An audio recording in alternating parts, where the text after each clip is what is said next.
Hi folks, in the vise today I've got the Yale PM562 5-lever British Standard Mortice deadlock.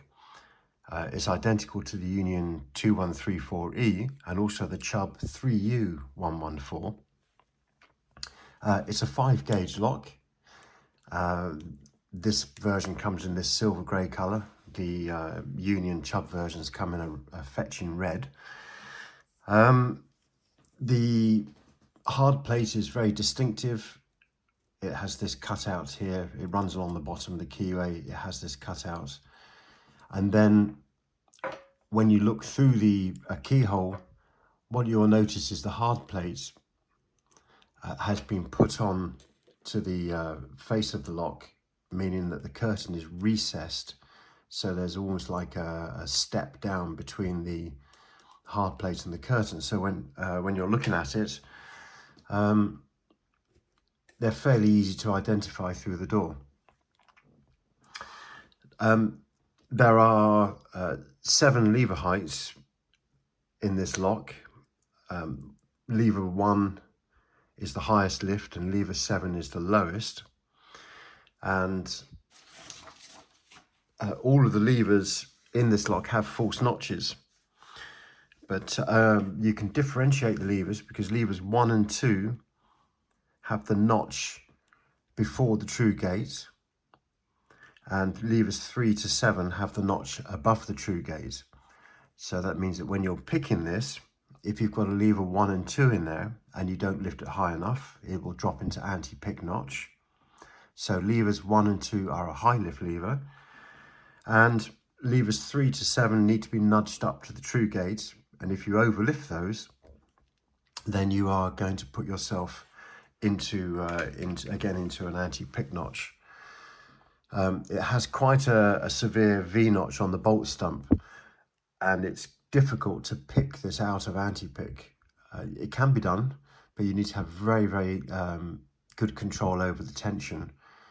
And a lot of the time when you do it, you're going to drop other levers. So it's always good to work out the heights based on how the lock reacts, and then pick accordingly. So when picking this lock, it gives really nice feedback, and you can tell where you are and what you're doing based on that feedback. So I've put my pick wire in here. I'm going to obviously I've got full access to all of the levers. I'm going to go to lever 5, and if we lift lever 5, you can hear that it immediately drops into something. But if you listen, the lever isn't exactly tapping.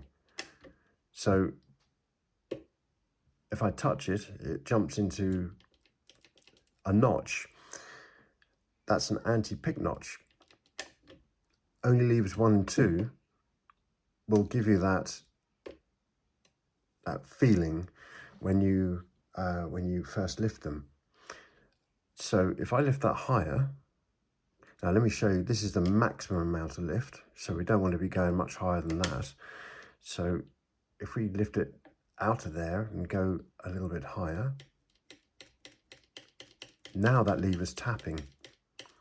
So we've immediately worked out that the back lever is going to be either a 1 or a 2 as a high lift lever. Because of the ABA pattern, I can now go to lever number 3 and lift that the same amount.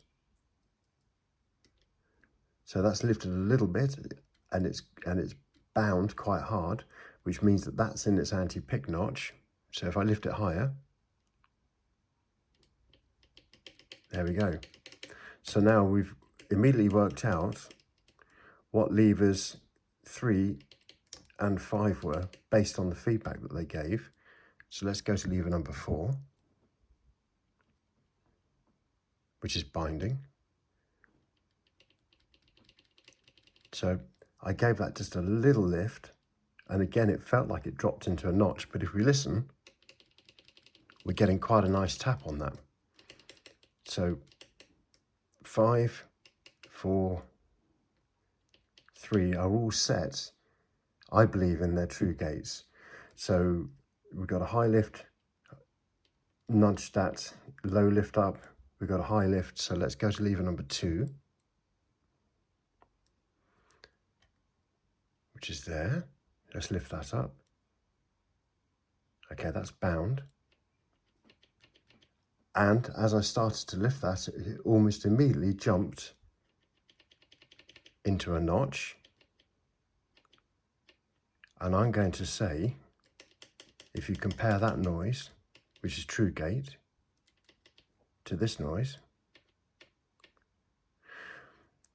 I think that lever is probably going to need to be lifted higher. So let's, oh, there we go. So I've lifted it higher. So we've now got lever 5, 4, 3, 2, and they're all tapping, and they've all given me a lot of feedback.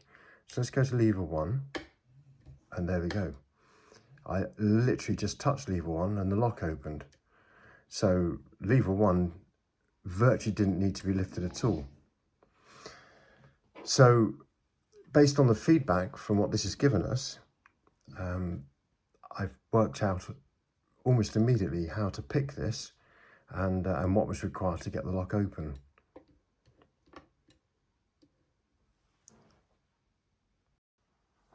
Right, on to the next lock. What we have here is the Union 2134. It's the old version. You can identify this when you are looking through a keyhole because the hard plate has this very distinctive step onto the side of it, as you can see here. It's still 5 gauge and it picks exactly the same as the newer version. So we've still got some highs and lows in here that we need to contend with.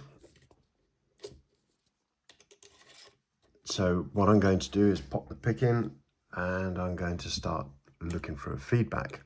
So first of all, let's check if we got access, and we haven't, to all of the bottoms of levers. So as I'm pulling that back, you can hear it getting caught underneath lever 2. And in these locks, when the pick wire gets stuck underneath the lever, typically that's going to be a very low lift lever. So it's going to be a 6 or a 7. Probably, I would say more a 7 in this lock by the feel of that. So we already know that lever 2 probably doesn't need us to pick it because the height of the pick wire should be enough really to set that. So let's have a little explore and see if we can work out from the feedback what else is in this lock. So lever 5 isn't binding, lever 4 isn't binding, so 5, 4, 3, none of those are actually binding at all. Let's get underneath lever 2, go to 1. Okay, I'm not sure if you heard that.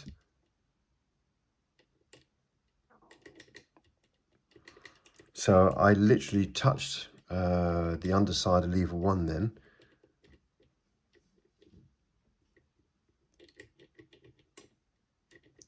And it gave me a little bit of a noise. Let's go back under lever 2. Let's see whether we've now got binding on 4. Yes, these are binding now. So 4, lever 4, 5 feels like it's got a gate, a low lift lever gate there somewhere. Let's try lever 4. So lever 4 is binding towards the top. There we go, that's dropped itself into a gate.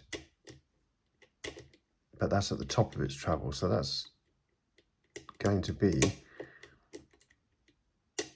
there you go, that's going to be a high lift lever.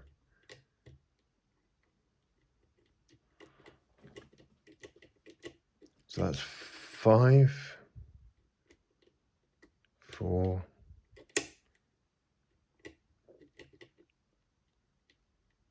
this lever 4 is getting really difficult to get the pick underneath. It's just slipping off it all the time.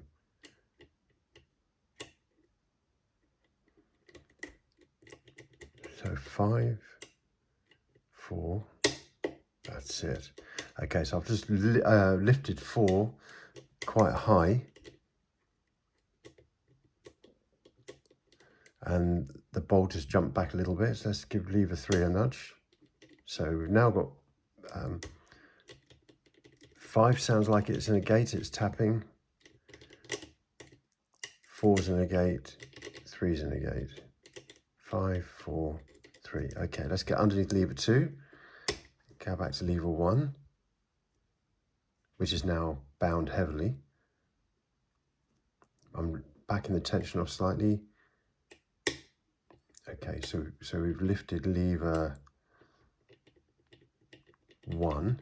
That's jumped into a gate. Let's go back and check the other levers. See whether we can get underneath lever 2, which is now really bound up. Just trying to corkscrew underneath lever 2.